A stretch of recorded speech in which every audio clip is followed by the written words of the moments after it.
By the way, don't you have anyone special? Me? At the reunion, a classmate who had been bragging about her engagement suddenly turned the conversation to me. I had to think for a moment about how to respond to such an unexpected question. But whether she took that pause as a denial, Julie suddenly burst into loud laughter and said, "Ahaha. Sorry, there's no way, right? Someone as plain as you getting married? That's just not happening." "No, it's not like that," I tried to interject. "You don't need to say anything more. I'm sure it hurts to listen to someone as fortunate as me talk about their life." And that's how she belittled me. People around started whispering and murmuring as they glanced at Julie. In the midst of that, one of my friends leaned in and said to her, "Hey, Julie. Ashley is. My name is Ashley Thompson. Since I was just a child, my mother has been involved in a business, and I've lived a life without financial worries. However, I do not have a father. In a world where it's expected to have both parents, this fact made me stick out, and I often felt isolated because of it. Thanks to this, during my childhood and adolescence, I was often the butt of jokes due to my family's influence. Julie, someone I've had a sour relationship with since elementary and middle school, has always been picking on me. And that hasn't changed even now, as a high school student. Julie's father is the CEO of a clothing brand. It was a brand popular among young women, and she often wore the company's new releases to work. Because of that, every time she wore something different, all her friends and other girls gathered around her. But on the other hand, I didn't particularly like the design of her clothes. While everyone was paying attention to Julie, I was spending my time without showing any interest, all by myself. It seemed to hurt her pride, and one day, Julie started to mess with me. "What's with that drab outfit? And your chunky figure? Seriously, it's just not happening. It's what I like to wear, so leave me alone, will you? Whoa, who do you think you are? Getting cocky in that lame getup." Back in elementary school, when casual clothes were the norm, she would sometimes come at me ready for a fight or talk down to me just to mock. Naturally, once we were in middle and high school where uniforms were mandatory, she stopped picking on me about clothes. But instead, she started to make fun of my figure. "Oh, look, Ashley. Started wearing glasses? They don't suit you. Did you come over here just to say that? Maybe. But, you know. Compared to elementary school, you've gotten quite big, haven't you? Growing taller, putting on weight, and let's not forget the acne. Well, it's puberty, what can I do? I wonder about that. Maybe it's because you were raised in a single-parent home, not exactly the ideal setting?" In this manner, she kept teasing me throughout middle school. Gradually, it became tiresome to engage with her, and I started to tune her out, which seemed to wound her ego even more, and her behavior escalated day by day. I thought that once we moved on to high school, I'd be able to get away from her. However, despite her status as the daughter of a CEO, she ended up attending the same public high school as me. The reality that what I thought would end was going to continue kept me from feeling hopeful. My eyesight, which had been deteriorating since middle school, had gotten quite bad by the time I entered high school. Because of that, I had to wear glasses with much thicker lenses than others. This made my eyes look smaller when I wore them, and the substantial glasses made me stand out even more, making me the perfect target for Julie. Ever since elementary school, because she was the CEO's daughter, she'd been the center of attention, and as a high schooler, she quickly established her own clique and pulled most of our peers into her social circle with that momentum. Every time she or her entourage harassed me, the people around us distanced themselves from me. That's why I didn't have friends for a while. But what significantly changed my situation was club activities. Having been taller than most since middle school, I was immediately recruited into the volleyball team upon entering high school. They complimented me on my height. Having not received such kind words from others for a long time, I was overjoyed and decided to join the club. After that, I spent every day in rigorous practice, alongside my peers of the same age, honing our skills and stamina, even as I let out pitiful cries. During those days, kids who had never spoken to me before started to strike up conversations.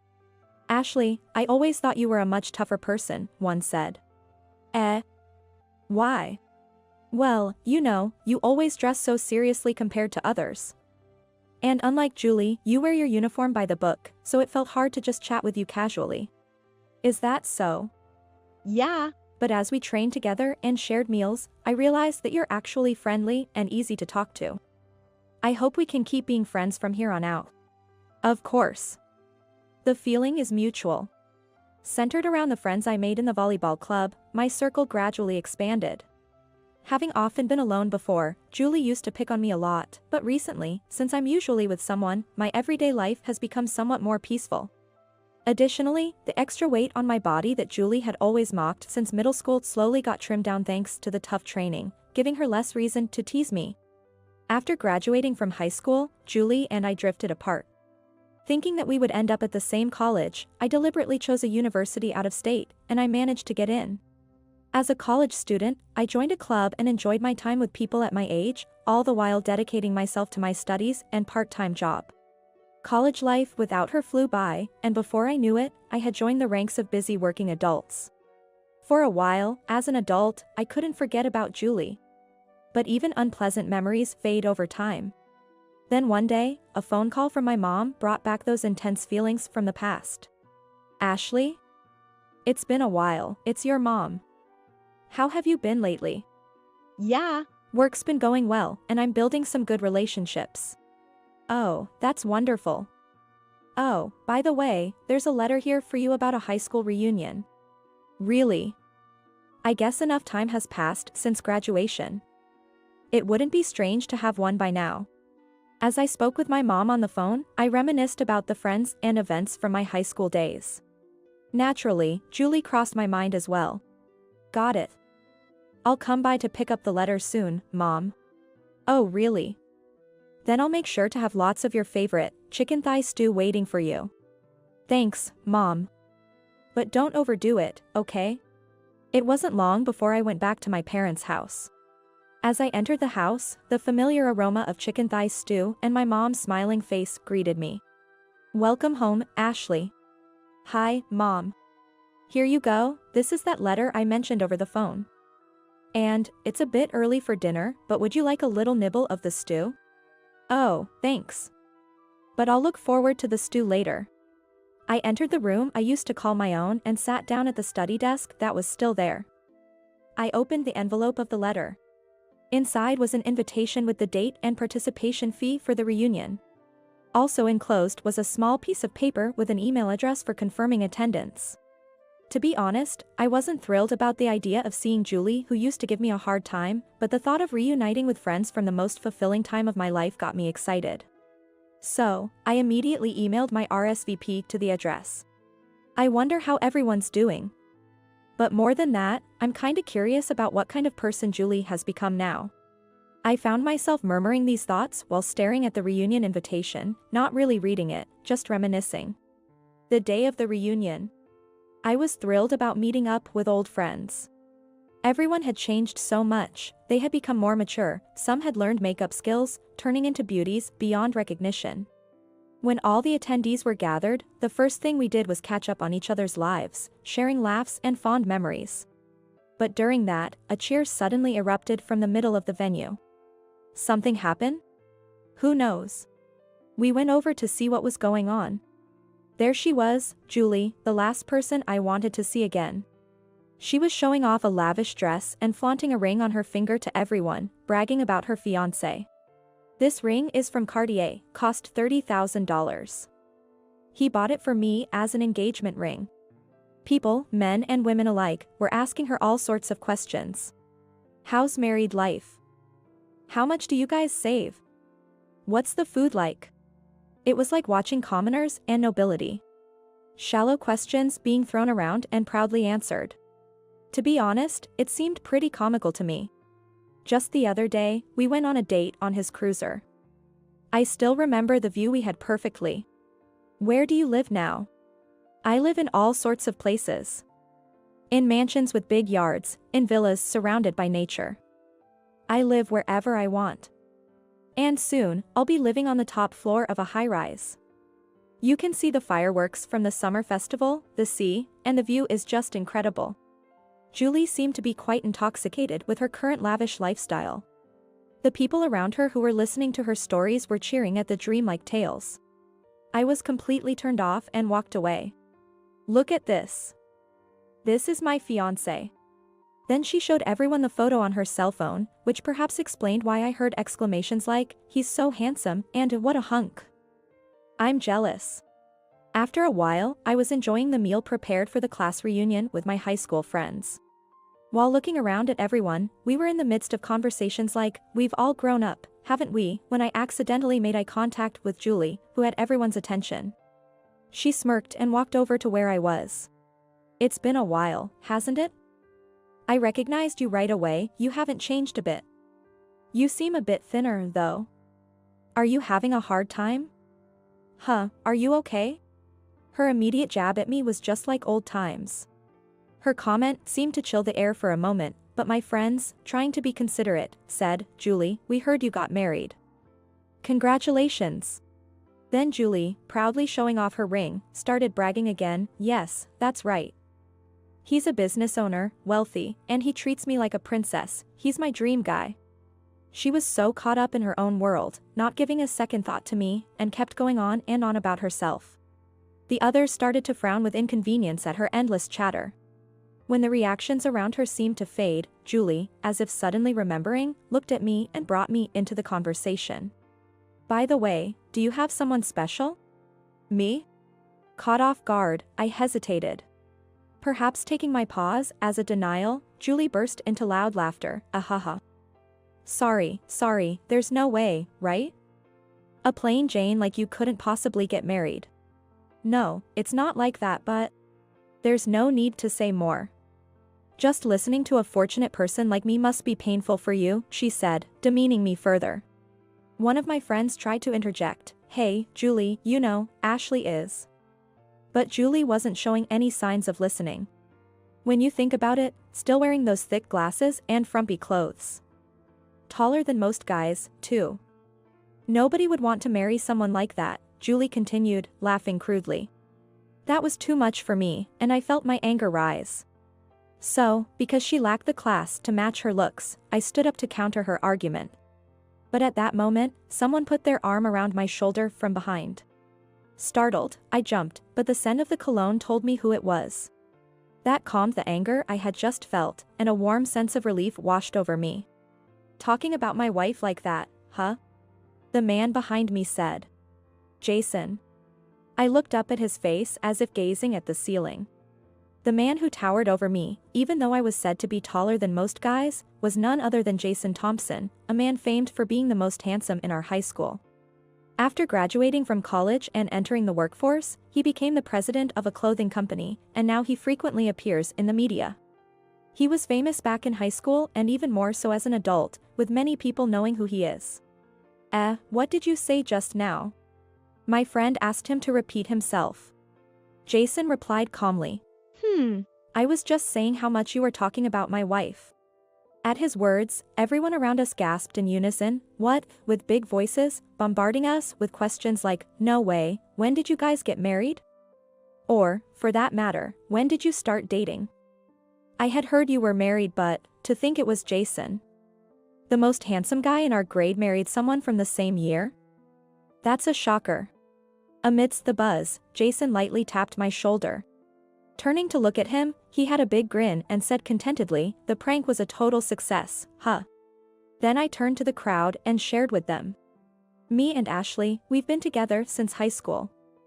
And of course, I was the one who made the move." "No way, what a surprise. And the marriage, we just registered last week." Yeah. "We're newlyweds." Aww. "Come on. You could have let us in on it." Well, Ashley gets embarrassed, you know. There were times when I told a few people just to see her turn red. What was the trigger? What made you fall for each other? Well, we were both on the volleyball team. Guess you could say we fell in love during training. Oh my, how youthful. So, tell us. What did you say when you proposed? That's a secret between Ashley and me. It's our little treasure. Aw. That's how we were swarmed with questions from everyone around. With every question about our romance and milestones, I felt my face grow redder and redder until I was looking down at the ground. Then, at that moment, "It's a lie. That's impossible.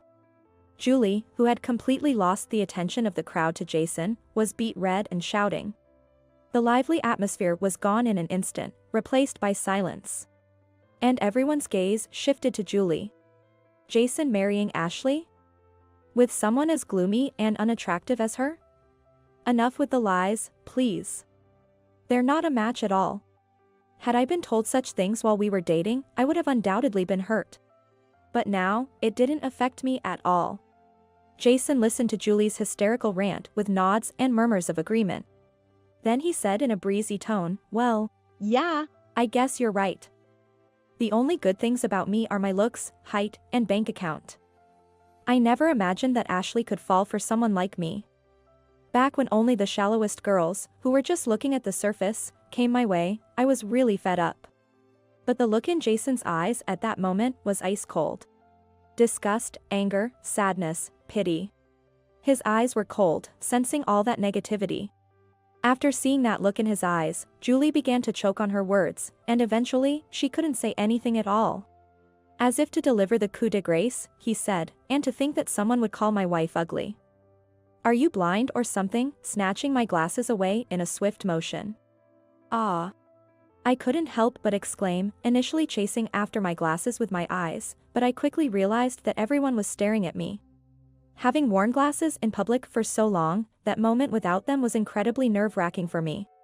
"Beautiful," someone murmured. I had been wondering if that might be the case. Could it possibly be the model Susie? No way. Wait, now that you mention it, she does look just like her. What, seriously? The actual person. A buzz started among the crowd. I had never imagined that this fact would come out in such a place, and out of embarrassment, I covered my face and looked down again. Our in-house model Susie, well, her background has always been kept under wraps. Folks have been asking if she's not just some CGI or if her pictures are just some fancy artwork. But I tell you, with her naturally beautiful face shape and the kind of top-tier makeup we put on her, I guess it's not too far-fetched for people to wonder. Jason explained this to the people around him. Indeed, I had seen such speculations on social media. Ever since I started working as the exclusive model for Jason's company, due to my tall stature and beautiful body lines, I had been careful about my body and posture. Thanks to that, I had received high acclaim from the public. No way. You mean to tell me that Jason, the CEO of a famous brand, and Susie, every woman's dream, are getting married? This is a huge scoop. Jason's revelation stirred up the crowd again. And he, with a smug grin spreading across his face, said, "Yep. Our marriage is going to be announced in the media tomorrow, so I thought I'd spill the beans at the reunion today." Almost everyone at the reunion was astonished by the revelation and gathered around Jason to hear more. But there was one who stood apart. Standing beside me, Jason was receiving congratulations from everyone when suddenly, I noticed Julie in my field of vision. At that moment, she was glaring at me with a fierce expression. I felt an intense chill from her unusual demeanor.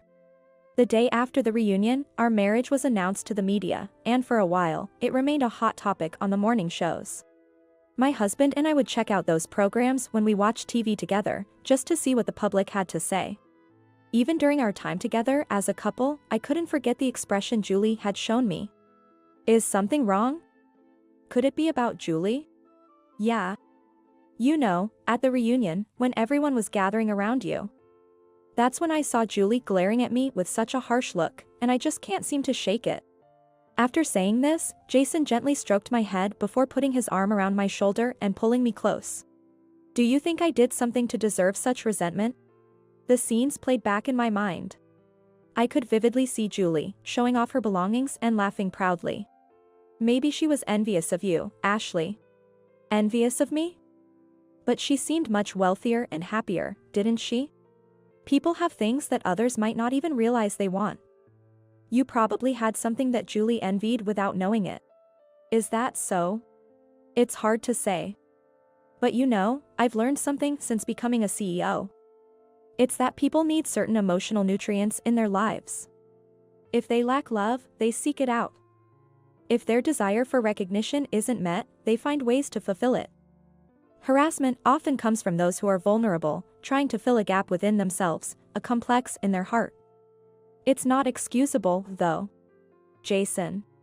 Still, I won't forgive anyone who tries to harm my wife. He said with a smile. Jason and I became friends through our high school club activities, just like he said at the reunion. At first, it was because we shared the same last name, Thompson, that during club activities, when the coach yelled, "Thompson, come here," both of us would run over to him. It was when the coach said, "I don't need you, the guy," and I couldn't help but laugh, that he also flashed a smile my way. Eventually, both of us ended up being roped into the coach's errands. During those tasks and odd jobs, we had little conversations here and there. Soon after, Jason confessed his feelings to me, and we started dating. By the time we entered college, my feelings for him had grown significantly.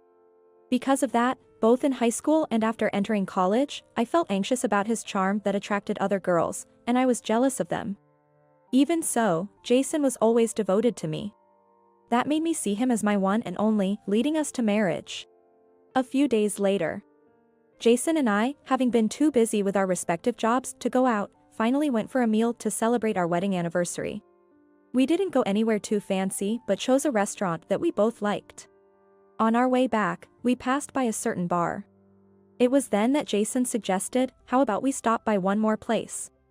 I had a pretty good idea of how the night would unfold once we got home, so I nodded, my heart racing, and we entered the bar together. To my surprise, there was an unexpected person there. I blurted out, "Julie," without thinking. Looking closely, I saw another man at her table. Ashley. At first, she glared at me. But feeling Jason's gaze, she quickly looked away. I walked up to her and asked, "Is he your fiancé?" She nodded awkwardly. I thought to myself, I knew it. But to be honest, he was quite different from the image I had gathered from everyone's opinions at the reunion. He was in a wrinkled t-shirt and sweatpants, sporting a stubble. After a fleeting glance at us, he was right back to focusing on his cell phone. On the other hand, Julie was all done up with her hair set nicely and makeup meticulously applied. Her outfit was fashionable, chosen with a careful eye for color coordination, and honestly, there was a noticeable air of sophistication about her that didn't quite match the man present here. For starters, he doesn't look nearly as rich as she makes him out to be. Why on earth are you guys showing up in a place like this? She was practically yelling at us, her voice loud and angry. Her face was quite red, which made it seem like she had been drinking. A place like this. We come to bars all the time, just like everybody else. Then why? If your husband is a businessman, shouldn't you be dining in hotels or fancy restaurants? That's what you do when you live it up, right? That's not really how it works. She was speaking in a tone that was different from her usual one. Her voice quivered as if she was on the verge of tears, and at times she raised it strangely loud. To this, Jason said, "We only go to those fancy places for special occasions or business entertainment as a CEO. You should understand that, being a wealthy man's daughter yourself." Humph. I wouldn't know about that. She finished off the half-finished drink on the table, then bowed her head and stopped moving. Jason and I made eye contact, gave a single nod in unison, and then we each took one of her shoulders to help her outside for a moment. Of course, we excused ourselves to her fiancé first. "Sorry, Jason. I just need a moment alone with Julie," I said. "Sure." Jason quietly went back inside the bar. On the deserted night street, I found myself alone with Julie. "Hey, Julie. It's just the two of us here," I said. "Huh? What are you trying to say?" "You don't have to keep up the facade to put yourself through this pain," I told her. "What? I don't understand what you are talking about." "You say that, but..." I moved closer to her. Taking her hand, I guided it to the corner of my eye. "Sure, Julie, you've done a lot of terrible things to me." I was really angry. But how can I stay mad when I see you crying like this? Tears were streaming down her face without end. Torn between my emotions and my reason, I couldn't help but hug her. And I said once more, "It's just us here." And then she... Wah! A scream echoed through the quiet night street. Her anguished cry seemed to tell of the great suffering she had endured in her life. Moved by the outpouring of emotion from Julie, who was now on her knees crying, I found myself shedding tears as well. It's been tough, hasn't it? So tough for you. For a while, we just held each other. Eventually, Julie stopped crying and her emotions settled down. Despite all the awful things I've done to you, Ashley. It's okay, it's all okay. I did hate you back then, but now, I can't even think of feeling that way anymore. Really, I'm so sorry, so sorry. Hey, can you tell me? Why did you do those things? And why did you lie about them? Yes. I'll tell you everything. I want you to hear it all. Thinking it wasn't right to let her talk on the side of the road, I took her to a nearby park. Sitting on a bench there, Julie shared many things with me. My family was very wealthy. But my parents got along terribly, always fighting every day. I was scared of their shouting matches, so I'd always hide in my room or go outside. But one day, the fights seemed to stop. One day, as a turning point? Yes. That day my father brought home a woman he called his secretary. I didn't understand it at the time, but now it's clear. That was the beginning of an affair. After that, Dad hardly ever came home. The fighting lessened, but compared to before, the house felt colder. Even so, we never wanted for money. So I started spending money, trying to soothe my insecurities by doing various things. Perhaps, that outfit you used to wear in elementary school. Yes. I bought that myself. I convinced myself it was a gift from my parents since it was bought with their money anyway. Julie. When I wore that outfit, kids at school would gather around and talk to me. I was happy about that, so I always wore clothes from my father's company. But even then, Ashley, you were the only one who didn't show any interest in me. Seeing that scared me, like I was looking at my own parents. So, that's why. She mumbled her words there. I said, don't worry about it, just tell me, as I gently held her hand. You know, even though she doesn't get the attention like I do, I got jealous of you. Seeing you looking content on your own, even though you're from a single-parent home, you seemed happier than me. I was really envious of you for not having an abusive dad. That's why I did such awful things, to take out my frustrations. Now, I truly feel sorry about it. It's okay. You know, I kind of feel the same way. Huh? My dad, well, he had a bad drinking habit and would get violent when he was drunk. He'd spend all his paycheck on alcohol, and when the money ran out, he'd start raging. Eventually, he even came at me, demanding that I work though I was just a kid back then. So, my mom, sensing danger, took me and left the house. I heard she struggled a lot until they finally got divorced. We sat in silence for a while, not saying anything. So, what kind of person is the guy you are engaged to now? Honestly, he's pretty much like unemployed. He's always on his cell phone, saying he's checking forex charts, but he's never actually made any money. On social media, he claims to be a day trader. Is that so? But why would someone like you fall for him? It's because he's kind. He would never hit me. He doesn't yell, nor does he gamble. Huh. But I think that's just normal behavior for anyone, isn't it? I don't know anymore. My dad and all the guys I've been with always take their bad moods out on me. But my current boyfriend doesn't do that, that's why I love him. What about money? Does it come from family support or something? When I asked, Julie shook her head. When I told my parents I wanted to continue my relationship with him, they opposed it. But he's the only one I can rely on now, so we had a huge argument. In the end, they disowned me. What? So, how are you managing with money? I'm earning it. Now, I'm working night shifts at bars and convenience stores. Is your fiancé not trying to work? He says his last boss was terrible and it left him with a trauma about working. I couldn't find the words to describe the severity of their situation. Then suddenly, I caught the scent of perfume. A fragrance that I've smelt over and over, that brings me comfort. I'm such an idiot, talking about this won't change anything, right? No, that's not necessarily true. Jason's voice came from behind me and Julie. When we quickly turned around, there were Jason and Julie's fiancé, whom we had seen at the pub. I asked them, did you guys happen to hear our conversation? Yeah. I've been listening since Julie started talking about her father. Well, eavesdropping, huh? I guess I wasn't being very classy either. But, because I did that, I think I was able to create an opportunity for change.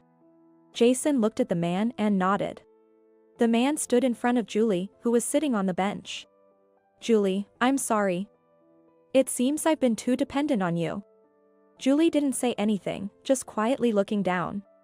I had no idea you were going through so much pain, the man said. At those words, Jason spoke with a tone that seemed a bit angry. Not realizing it. That just proves how little you cared about her.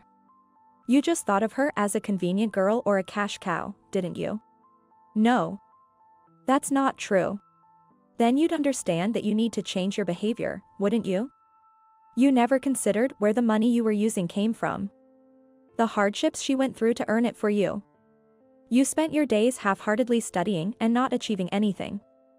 How can you say that's not true when faced with my words? That's... The man shrank away.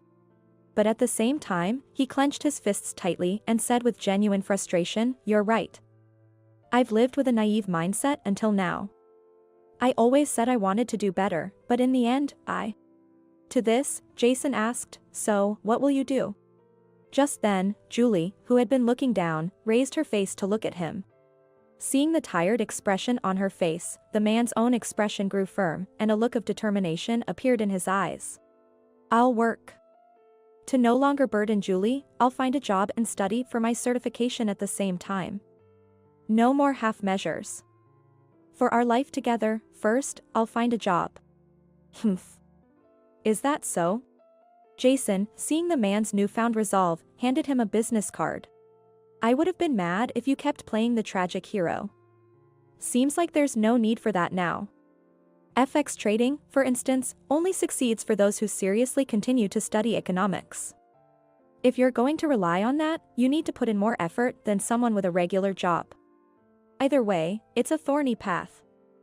I won't say don't do it. But maybe there are things you should prioritize first? This business card is a ticket to the train heading to the future." "Just kidding. Jason. Shall we head back, Ashley? Before it gets too cold from the chill." "Yeah." I had trouble standing up from the bench after sitting for so long. Jason gently put his hand on my back to help me stand. Afterward, we left, disappearing into the darkness together. Sometime later, a call came to Jason from Julie's fiancé. Initially, Jason wasn't expecting much, but after referring him for a job, it turned out he was working earnestly. But well, whether it continues or not, that's a whole other issue. Though he sometimes says that, I know he's always concerned about him, going to listen to him talk, and occasionally heading out to grab a meal together. As for Julie's father's company, according to information that reached Jason, it wasn't going to last much longer. After Julie, an only daughter, left, her mother and her father's mistress ended up in a messy lawsuit. As a result, Julie's father had to pay a substantial amount in alimony for his years of infidelity. Honestly, if the divorce had been finalized sooner, I think Julie could have had a life with less hardship. I can't help but feel mixed emotions when I think about my life in comparison to hers. I believe both Julie and I don't have a very good impression of our fathers. At least I've never had a good impression of marriage, ever since I was young. So initially, even though I accepted Jason's confession, I kept dodging the topic of marriage. But still, with Jason expressing his love so directly, I was finally won over. From that moment, I felt immense joy and happiness in the affection he gave me. Then, one day, Jason said to me, "For the sake of the kids, it's best if the parents are close." He said that and gently placed his hand on my stomach. "Yes, honey. Recently, we found out that a little future has taken root between us." Jason and I both cried tears of joy together. I'm a bit worried whether I can be a father that our child won't be ashamed of. Oh my. If you say that, I have my own fears, you know.